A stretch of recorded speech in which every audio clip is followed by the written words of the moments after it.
इस वर्ग के यौगिकों के औद्योगिक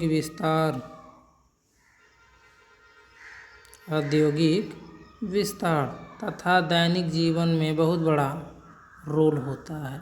ठीक है, इनका उपयोग अपेक्षाकृत अध्रुवीय यौगिकों के लिए विलायक के रूप में तथा अनेक प्रकार के कार्बनिक यौगिकों के संश्लेषण के लिए किया जाता है।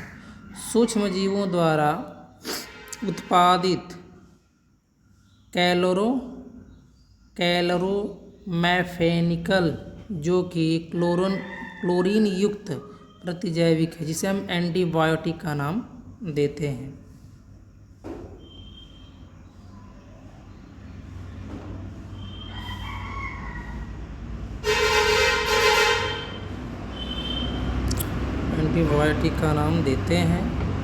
से अतिज्वार, जिसे हम टाइफाइड का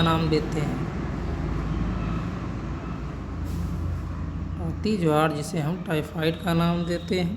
टाइफाइड के इलाज में अत्यधिक प्रभावी होता है। हमारे शरीर में आयोडीन युक्त हार्मोन्स थायरोक्सिन उत्पन्न करता है, जिसकी कमी से गलाकंठ, जिसे हम घींघा या हम सरल भाषा में कह सकते हैं तो थायराइड ग्लैंड को ये प्रभावित करता है, यानी गलाकंठ रोग हो जाता है। संश्लेषित हैलोजन यौगिक जैसे क्लोरोक्वीन का उपयोग मलेरिया के उपचार में होता है। हैलोथेन का उपयोग शल्य चिकित्सा के निषेचक के रूप में होता है। कुछ पूर्णतः फ्लोरोनोकृत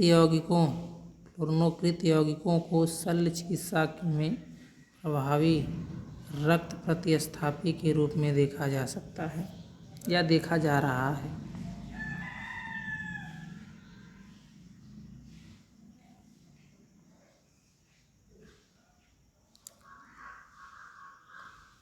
अब यहाँ देखिए टिप्पणी करेंगे वर्गीकरण क्या है, क्लासिफिकेशन।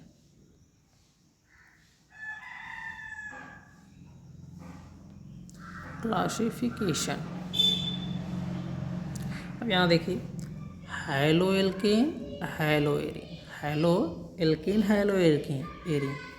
अब कह रहा है संरचना में उपस्थित एक, दो या अधिक हाइड्रोजन परमाणु की संख्या के आधार पर इन्हें अगर एक होगा तो मोनो कहेंगे, दो होगा तो डाई कहेंगे। अब जैसे पॉली हाइड्रोजन की बात की जाए तो 2 से 3 होगा ट्राई, 4 होगा टेट्रा, 5 होगा तो पेंटा, 6 होगा तो हेक्सा। इसके लिए पॉली शब्द का इस्तेमाल कर दिया जाता है। जैसे हम कह सकते हैं C2H5X मोनोहाइड्रोएल्केन, CH2X single bond CH2X, इसमें 2 X लगे हुए हैं यानी डाई हाइड्रोएल्केन है। इसमें 3 लगे हुए हैं, ट्राई हाइड्रोएल्केन है। ठीक है, अब उसी प्रकार बात की जाती है इसकी बेंजीन रिंग यानी एरोमेटिक यौगिक। अगर एक हाइड्रोजन लगा हुआ है तो मोनोहाइड्रोएरीन होगा, डाई हाइड्रोएरीन, ट्राई हाइड्रोएरीन। ठीक है, अब मोनोहाइड्रो यौगिकों को उस कार्बन परमाणु के संकरण के आधार पर पुनः वर्गीकृत किया जा सकता है जिससे हाइड्रोजन परमाणु आवंटित होता है। ठीक है, यहाँ बात की जा रही है sp3C सिंगल बॉन्ड आबंध युक्त यौगिक। यहाँ X क्या है, फ्लोरो, क्लोरो, ब्रोमो, आइडो। देख लेते हैं हम लोग फर्स्ट टॉपिक। एल्किल हाइलाइड तथा haloalkane R single bond X। R का मतलब होता है बच्चों CH3, X का मतलब आप लोग देख ही रहे हो।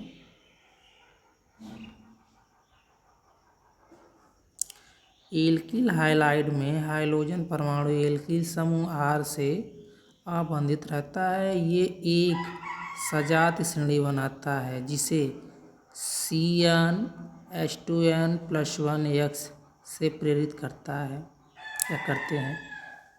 इन्हें उस कार्बन परमाणु की प्रकृति के आधार पर पुनः प्राथमिक, द्वितीयक अथवा तृतीयक में वर्गीकृत किया जाता है या करते हैं।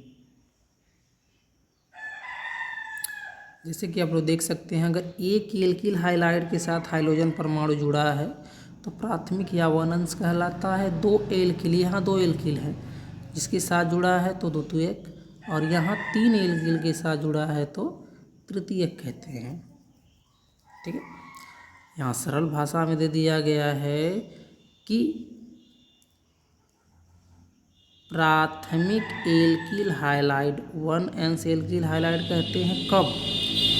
यदि एल्किल हाइलाइड में हाइड्रोजन परमाणु प्राथमिक कार्बन से जुड़ा हो। इसी प्रकार अगर कह रहे हैं यदि हाइड्रोजन द्वितीय या तृतीय कार्बन परमाणु से जुड़ा हो, या एक एल्किल, दो एल्किल या तीन एल्किल से जुड़ा हो, तो इसे क्रमशः प्राथमिक, द्वितीयक और तृतीयक कहा जाता है।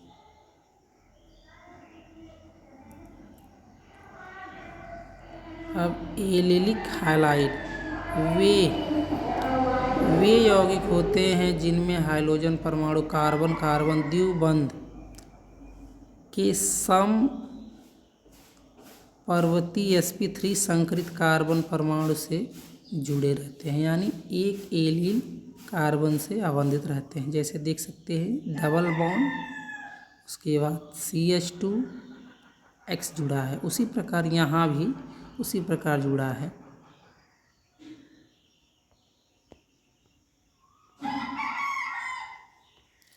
नेक्स्ट है बेंजिलिक हाइलाइड, यानी बेंजीन रिंग से जुड़ा हो। इस प्रकार के यौगिक में हाइड्रोजन परमाणु एरोमेटिक वलय से जुड़े sp3 संकरित कार्बन परमाणु से आबंधित रहते हैं। यानी बेंजीन रिंग के बाद क्या होता है, एक एलिफैटिक के साथ हाइड्रोजन परमाणु जुड़ा हो, या किसी कार्बन परमाणु के साथ कई एल्किल जुड़े हों, एक या दो एल्किल जुड़े हों और उसके साथ ही X जुड़ा हो, तो इसे हम कहते हैं बेंजिलिक हाइलाइड। यहाँ बन रहा है 1 अंश और यहाँ बन रहा है 2 अंश और 3 अंश बन रहा है।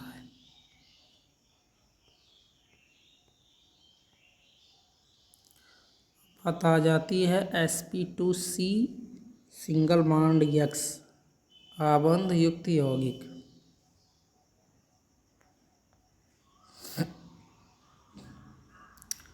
विनाइलिक हाइलाइड, इस प्रकार के यौगिक में हाइड्रोजन परमाणु कार्बन कार्बन द्विआबंध के sp2 संकरित कार्बन से सीधे जुड़े रहते हैं। यहाँ देख लीजिए, ऐसे हम कह सकते हैं CH2 double bond CH single bond X इसके साथ जुड़ा रहता है। यहाँ अगर हम सिग्मा बनाए तो एक सिग्मा यहाँ, एक सिग्मा एक सिग्मा, तो क्या होगा sp2 होगा। अकॉर्डिंग यहाँ भी, यहाँ देखिए तो एक सिग्मा यहाँ, एक सिग्मा यहाँ, ठीक है, और एक सिग्मा यहाँ, तो sp2 ही होगा। नेक्स्ट चलते हैं एरिल हाइलाइड। इस प्रकार के यौगिक में हाइड्रोजन परमाणु एक एरोमेटिक वलय से, किससे, एक एरोमेटिक वलय के sp3 संकरित कार्बन परमाणु से सीधे जुड़े होते हैं। देख लीजिए, यहाँ बनेगा एक सिग्मा, यहाँ एक सिग्मा और एक यहाँ सिग्मा, 3 सिग्मा हो गए, तो क्या संकरण होगा, sp2 संकरण होगा। यहाँ भी यही कंडीशन है, एक सिग्मा, 2 सिग्मा, 3 सिग्मा, तो sp2 ही होगा।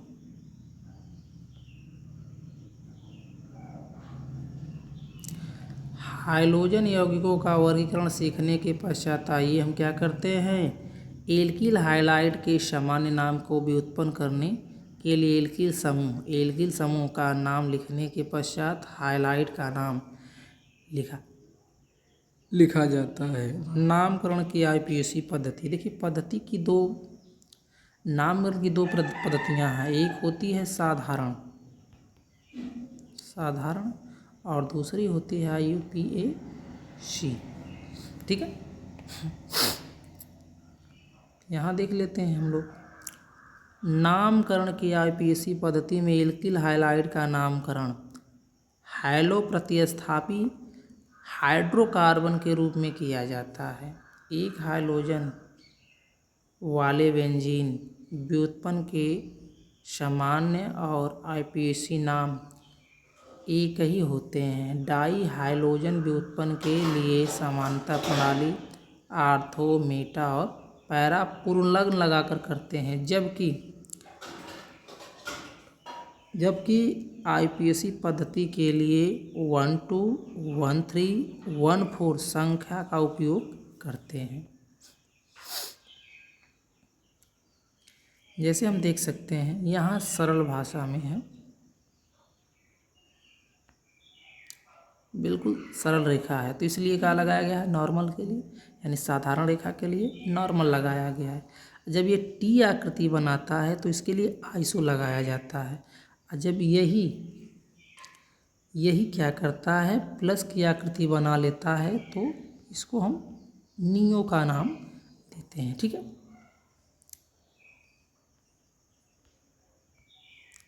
अब यहाँ देख लीजिए ये 1 पर जुड़ा है तो पहले हेलो लिखेंगे, यानी हेलो मतलब ब्रोमो लिखेंगे। उसके बाद कितने कार्बन है, 3, तो 3 के लिए प्रोप होगा और सिंगल बॉन्ड के लिए इन होगा, तो 1 ब्रोमो प्रोपेन होगा। यहाँ अंकन कर लेंगे 1 2 3, कहाँ जुड़ा है, Cl 2 पर जुड़ा है, तो यानी 2 क्लोरो हो जाएगा, उसके बाद प्रोपेन हो जाएगा। यहाँ जुड़ा है इस अकॉर्डिंग 1 2 3 हो गया, ये ब्रांचेज हो गए, तो पहले 1 क्लोरो 2 मेथिल प्रोपेन होगा।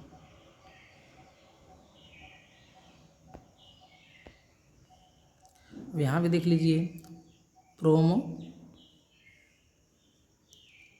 ब्रोमोबेंजीन।